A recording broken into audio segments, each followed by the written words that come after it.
में ऑडियो मेरे साथ राकेश त्रिपाठी, मेरे साथ सब जुड़ गए। सृष्टि वहां पे एक और सवाल सृष्टि से ले रहा हूं। वरिष्ठ पत्रकार समीर चौगांवकर साहब भी मेरे साथ जुड़ गए, लेकिन सृष्टि के पास और गणेश के पास जा रहा हूं।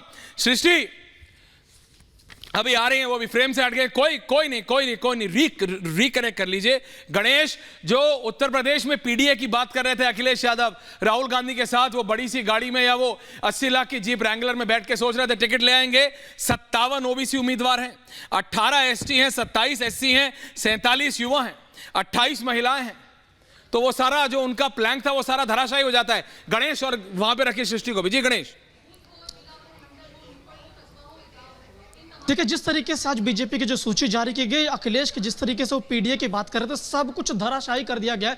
युवा, एसटी, ओबीसी सब नाम है।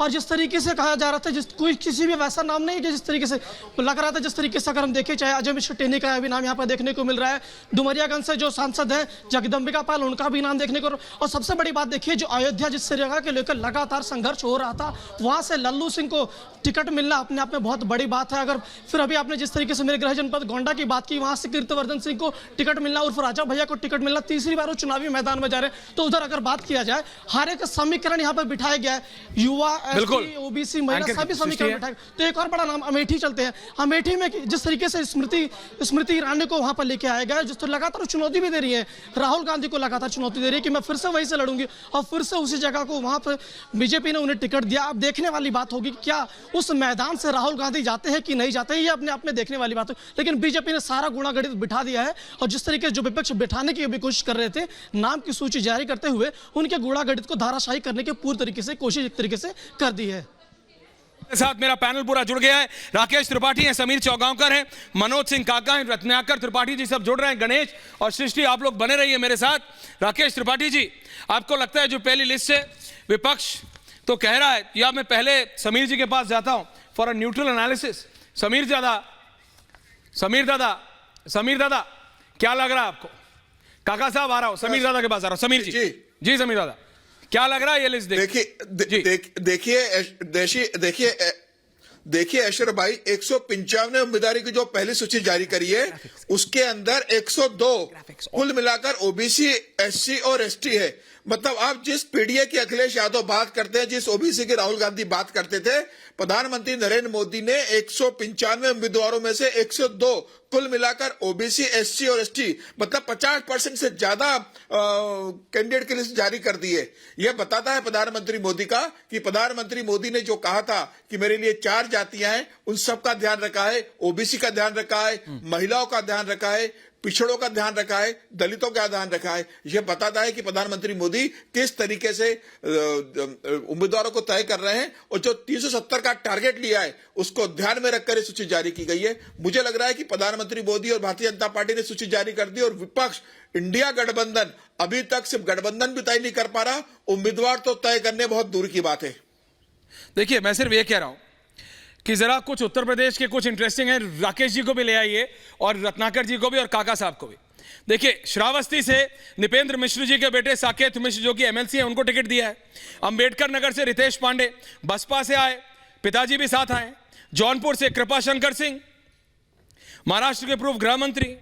पुणे में मतलब आप देख रहे हैं नगीना से ओम कुमार। तो ये वो नाम है जिनके ऊपर बात हो रही थी। गोंडा से मेरे को लग रहा था कि आज लिस्ट आएगी नहीं आएगी। गौतम बुद्ध नगर से महेश शर्मा रिपीट हो गए, उन पे बहुत बात चल रही थी, मिलेगा नहीं मिलेगा। हालांकि जब गृह मंत्री उनके घर गए थे तो उसके बाद अटकलें लगाई जा रही थी, इट्स सॉर्टेड, महेश शर्मा की टिकट रिपीट होने वाली है। लेकिन राकेश त्रिपाठी जी, पुराने चेहरों पे भरोसा जताया है। दिल्ली में मैं देख रहा हूं मैसिव बदलाव है। अरविंद केजरीवाल से आपको टक्कर लेनी है, वो दिख रहा है। लेकिन ओवरऑल मैं आपका फर्स्ट रिएक्शन चाहता हूं राकेश त्रिपाठी जी। काका साहब आ रहा हूं, रत्नाकर जी आ रहा हूं। कि ऐश्वर्य, भारतीय जनता पार्टी एक लोकतांत्रिक तरीके से स्थानीय इकाइयों के साथ परामर्श करती है, हर राज्य की कोर कमेटी के साथ परामर्श करके और फीडबैक लेकर के, इन फीडबैक के आधार पर भारतीय जनता पार्टी ने आज 195 कैंडिडेट्स ऐलान किया है। मैं इन सारे कैंडिडेट्स को बहुत ढेर सारी शुभकामनाएं, और मैं नागरिकों की ओर से विशेष तौर पर उत्तर प्रदेश के साथ में जोड़ करके कह रहा हूं कि 195 में 194 सांसद और 195वां पीएम चुनने का काम करेंगे, क्योंकि बनारस के लोग केवल एमपी नहीं बल्कि वहां से पीएम चुनने का काम करेंगे। सच यह है कि इन 195 स्थानों पर सिंबल सबका कमल का फूल है और चेहरा नरेंद्र मोदी का है। ये मोदी की गारंटी है, इसलिए हम पूरे भरोसे के साथ कह रहे हैं। ये रिपीट जो आप बात कहते हैं ना कि कैंडिडेट रिपीट हुए हैं, ये रिपीट हुए हैं क्योंकि जनता के पास सब तक योजनाएं पहुंचाने में इन सांसदों का नहीं, लेकिन दिल्ली में तो रिपीट नहीं हुए। दिल्ली में तो बस मनोज तिवारी अपना परचम लहराए हुए हैं, बाकी सबका सुपड़ा साफ है। नहीं देखिए, और गोंडा से बृजभूषण से शरण सिंह का टिकट कट गया है, कीर्तिवर्धन सिंह को मिल रहा। हाँ जी, अभी अभी वो कैसरगंज से सांसद रहे हैं। हाँ।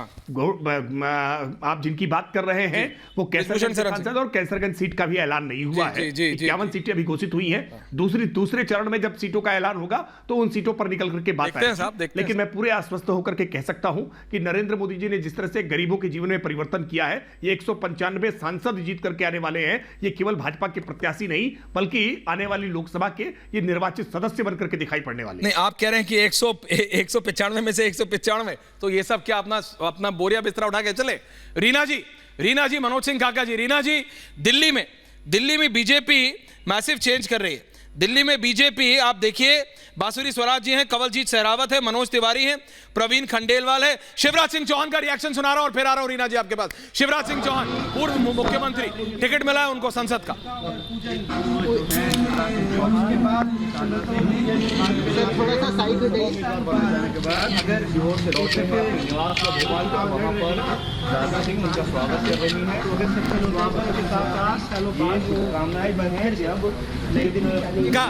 रीना जी के पास वापस जा रहा हूं। Thank you. Going back to Reena Gupta, Bansuri Swaraj, Kanwaljeet Sehrawat, Manoj Tiwari, Praveen Khandelwal, Ramesh Bidhuri. तो रमेश बिदूरी को वो ऑब्सीन कमेंट देना भारी पड़ा। लोग कह रहे थे क्या एक्शन। सही टाइम पे सही एक्शन ले लिया प्रधानमंत्री ने, टिकट नहीं मिला रमेश बिदूरी को। रीना जी और राकेश जी। मैम, ऐश्वर्या भाई, आम आदमी पार्टी और अरविंद केजरीवाल जी ने बहुत लोगों के राजनीतिक करियर समाप्त किए हैं। अच्छा, दिल्ली में भी आप देखिए कि किस तरह से इनको लगभग सारे सांसदों के टिकट काटने पड़ रहे हैं, क्योंकि पिछले 10 साल से दिल्ली का एक सांसद वो ना तो कभी जमीन पे दिखाई दिया, ना पार्लियामेंट में उसने दिल्ली के लिए कोई आवाज उठाई। आप अगर दिल्ली में फील्ड पे चले जाइए तो अधिकतर लोगों को पता भी नहीं है कि दिल्ली के कौन 7 सांसद थे। गौतम गंभीर ने तो पूरा टाइम लगाया सिर्फ क्रिकेट कमेंट्री से पैसे कमाने में।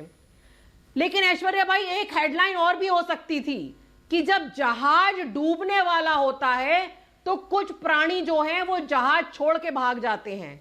आज ऐसे बहुत सारे नाम हमको देखने को मिल रहे हैं, बड़े बड़े दिग्गज नाम हैं। गौतम गंभीर हो गए, मीनाक्षी लेखी हो गई, जयंत सिन्हा हो गए। अभी तो लिस्ट आ रही है, धीरे धीरे पता चलेगा कि कितने कितने दिग्गज जो हैं वो जहाज डूबने के डर से जहाज छोड़ के भाग रहे हैं।